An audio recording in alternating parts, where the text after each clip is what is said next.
तर एक महत्त्वाची बातमी आहे। मेट्रोच्या अधिकाऱ्यांनी घटनास्थळावरून पळ काढलेला आहे। दुर्घटनास्थळी मेट्रो अधिकाऱ्यांकडून बनवाबनवी करण्यात आली आहे। मी स्थानिक रहिवासी अशी अधिकाऱ्यांना बनवाबनवी केली, तर मीडियाने प्रश्न विचारताच अधिकाऱ्यांना आता पळ काढल्याचं देखील आपण पाहतोय। या मेट्रो अधिकाऱ्यांनी आता घटनास्थळावरून पळ काढल्याचा प्रकार समोर येतोय। दुर्घटनास्थळी मेट्रो अधिकाऱ्यांकडून बनवाबनवी करण्यात आली आहे। मी स्थानिक रहिवासी आहे असं सांगण्यात आलेलं आहे। अधिकाऱ्याकडनं हे बनवाबनवी झालेली आपण पाहतोय। मीडियाने प्रश्न विचारताच या अधिकाऱ्यानं तिथून पळ काढलेला आहे।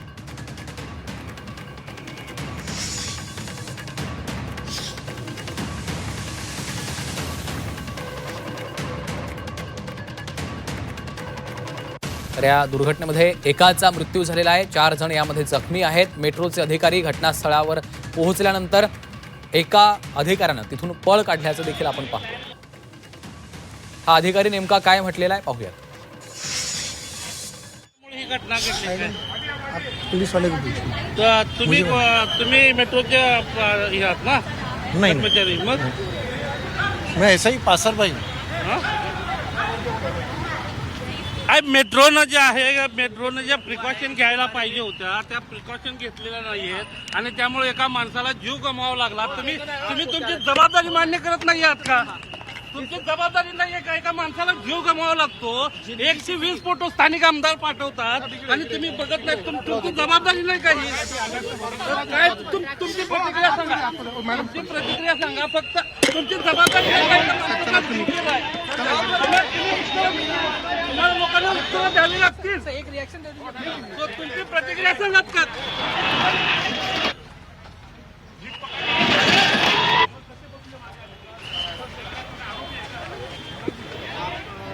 सर फक्त तुमची एक प्रतिक्रिया द्या ऑन कॅमेरा नक्की।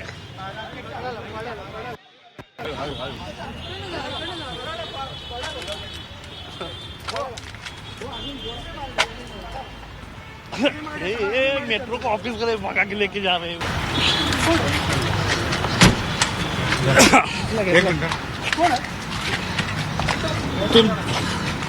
नाही फक्त त्यांना सांगतो की प्रतिक्रिया द्यायला जबाबदारी। 2 मिनिट बसवलं तर काय त्याला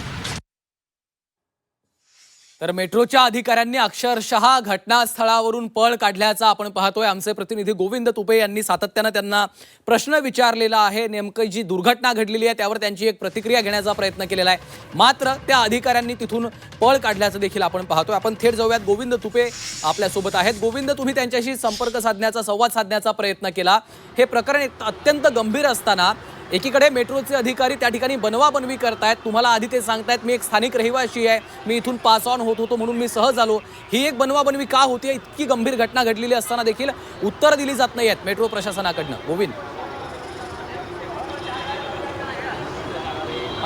नक्कीच आपण जर बघितलं तर यामध्ये मेट्रोच्या अधिकाऱ्यांकडून बनवाबनवी सुरू असल्याचं स्पष्ट चित्र पाहायला मिळतं आहे। कारण का जर यापूर्वीचे जर व्हिज्युअल्स आपण बघितले तर या व्हिज्युअल्समध्ये ज्या ठिकाणी हा स्लॅब पडला त्या स्लॅबचं संपूर्ण या ठिकाणी मार्किंग, त्याचबरोबर जो त्या ठिकाणी पडलेला रॉड होता, या संपूर्ण प्रकरणाची पाहणी हे अधिकारी करत होते आणि त्या ठिकाणी कुठल्याही सामान्य माणसाला या ठिकाणी जाण्यासाठी मुभा दिली जात नव्हती। मग अशा वेळेस हा माणूस तिथे काय करत होता, कशासाठी ही पाहणी करत होता?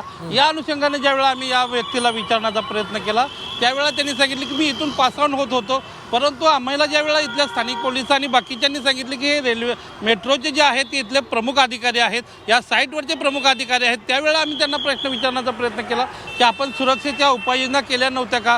खबरदारी घेतली नव्हती का? एका मुंबईकराला जीव गमवावा लागलेला आहे, 3 व्यक्तींचा या ठिकाणी जखमी झालेल्या आहेत, याची जबाबदारी कुणावर निश्चित करणार? याबाबतच्या कुठल्याही प्रश्नाला उत्तर न देता त्यांनी पळ काढलेला आहे आणि हे प्रकरण हाताबाहेर जात आहे का? माध्यमांच्या हातामध्ये हा व्यक्ती लागू नये म्हणून कदाचित पोलिसांनी या ठिकाणी त्याला जे आहे ते आपल्या व्हॅनमध्ये बसवून या ठिकाणी घेऊन गेल्याचं पाहायला मिळतं आहे। परंतु अशा पद्धतीने मेट्रोचे अधिकारी बनवाबनवी का करत आहेत? एका व्यक्तीचा जीव गमवावा लागतो तरीसुद्धा मेट्रोचे अधिकारी जे आहेत कुठल्याही पद्धतीचा खुलासा करत नाही। फक्त MMRD कडून सांगितलं जातं की आम्ही या प्रकरणाची चौकशी करू, परंतु वारंवार अशा अपघात घडत आहेत। स्थानिक लोक सांगत आहेत खबरदारीच्या उपाययोजना केल्या जात नाहीत। SOP म्हणजे काय की अशा पद्धतीचं काम ज्या वेळेला सुरू असतं त्यावेळेला काही मार्गदर्शक सूचना घालून दिलेल्या असतात की सुरक्षेच्या अनुषंगानं काय काय असायला हवं। म्हणजे अशा पद्धतीचं जर काम सुरू असेल तर तो संपूर्ण परिसर जो आहे तो बॅरिकेडिंग केला पाहिजे, निर्मनुष्य केला पाहिजे. दुसरी महत्त्वाचं म्हणजे चीफ सुरक्षा इंजिनियर दर्जाचा एक अधिकारी या ठिकाणी कंटिन्यू उपस्थित असायला हवा. परंतु या कुठल्याच गोष्टी या ठिकाणी नव्हत्या. इथून लोक प्रवासी येत जात होते आणि त्यांच्याच एका प्रवाशाच्या स्विफ्ट गाडीवर त्याचबरोबर रिक्षावर हा संपूर्ण स्लॅब पडलेला आहे आणि एका रिक्षात बसलेल्या प्रवाशाला आपला जीव गमावा लागलेला आहे. एवढं सगळं गंभीर प्रकरणामध्ये अजून एक ॲडिशनल महत्त्वाची माहिती म्हणजे सत्ताधारी पक्षाचे भाजपचे जे आमदार आहेत मिहीर कोटेचा यांनी हे संपूर्ण प्रकरण जे आहे याची गंभीरता जी आहे काही महिन्यापूर्वी MMRDAच्या लक्षात आणून दिले होते. तब्बल 120 कोटी MMRDAला मिहीर कोटेचांनी दिले होते. मग MMRDAने याच्यावर काय ॲक्शन घेतली नाही? या ॲक्शन न घेणारे अधिकारी कोण आहेत? मेट्रोच्या ठेकेदारांना पाठीशी घालणारे अधिकारी कोण आहेत? आणि यातल्या सगळ्यात आता कळीचा मुद्दा हा येणार आहे. आपण G24 तास बनवून हे प्रश्न उपस्थित करतो आहोत की संपूर्ण 4 ठेकेदार कंपन्या आहेत. त्या कंपन्या एकमेकांवर ही जबाबदारी टाकू शकतात. अशा वेळेला या कंपन्यांवर जबाबदारी निश्चित करणार का? हा सगळ्यात महत्त्वाचा प्रश्न आहे. कारण का ज्या व्यक्तीला जीव गमावला त्याला कॉम्पन्सेशन देण्याचा प्रयत्न करू, त्याचबरोबर जखमींवर आम्ही उपचार करू. या जी मलमपट्टी MMRDAकडून सुरू आहे, परंतु कायमस्वरूपीच्या आणि ठोस उपाययोजना का झाल्या नाही आहेत? सगळ्यात महत्त्वाची म्हणजे या संपूर्ण प्रकरणाच्या अनुषंगानं जी खबरदारी घेणं आवश्यक होते ती का घेतली गेली नाही आहे आणि त्या व्यक्तींवर सदस्य मनुष्यवादाचा गुन्हा दाखल करणार का? अशी मागणी जी आहे ते स्थानिक लोक करत आहेत. मुंबईच्या महापौर जे आहेत त्यांनी या ठिकाणी व्हिजिट केलेले आहेत. त्यांनी या ठिकाणी संपूर्ण प्रकरणाची चौकशी करून कारवाईचं आश्वासन दिलेलं आहे. परंतु सगळ्यात महत्त्वाचं म्हणजे सत्ताधारी पक्षाचे आमदार गोविंद थोडंसं थांबवतोय. पुन्हा आपण या संदर्भात बोलणार आहोत. एक महत्त्वाची अपडेट सध्या आपल्याकडे येते. मुख्यमंत्री देवेंद्र फडणवीसांनी देखील या संदर्भात दुःख व्यक्त केलेलं आहे. त्यांनी एक ट्विट केलेलं आहे. त्यांनी नेमकं काय म्हटलेलं आहे आपल्या ट्विटमध्ये ते आपण पाहूयात. मुख्यमंत्री देवेंद्र फडणवीसांचं हे ट्विट समोर येत आहे.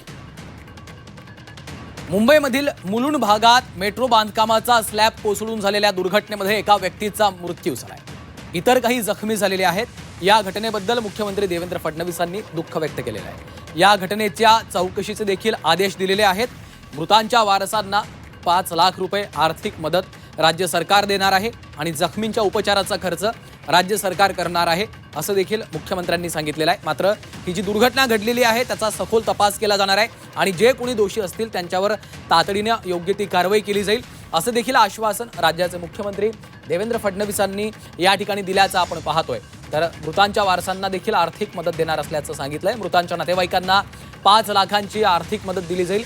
मुख्यमंत्री कार्यालयाकडून या संदर्भातली माहिती देण्यात आलेली आहे. तर जखमींवरचा सर्व उपचार देखील राज्य शासनाच्या वतीनं केला जाणार आहे असंही त्यांनी सांगितलं. पुन्हा एकदा जाऊयात. गोविंद तुपे आपल्यासोबत आहेत. गोविंद आपण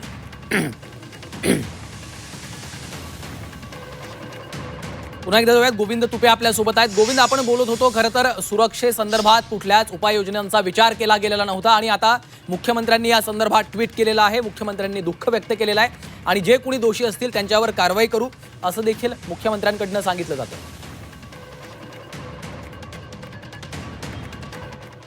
नक्कीच मुख्यमंत्र्यांनी या सगळ्या घटनेची तात्काळ माहिती घेतल्याचंही इथले स्थानिक आमदार जे आहेत त्यांनी या ठिकाणी त्याच्याबाबतचा खुलासा केला होता मिहीर कोटेचांनी आणि मुख्यमंत्र्यांनी या संपूर्ण प्रकरणाच्या चौकशीचे आदेश दिल्याची माहिती आता मिळते आहे. परंतु याच्यातली सगळ्यात महत्त्वाची जर गोष्ट बघितली तर रिलायन्स इन्फ्रास्ट्रक्चर, असाल्डी, टाटा प्रोजेक्ट्स आणि CHE सोमा जेवी या 4 कंपन्या ज्या आहेत ह्या संपूर्ण वडाळा ते कासरवाडवली हा जो मेट्रो 4चा टप्पा जो आहे त्या टप्प्याचं काम करणाऱ्या या 4 कंपन्या आहेत.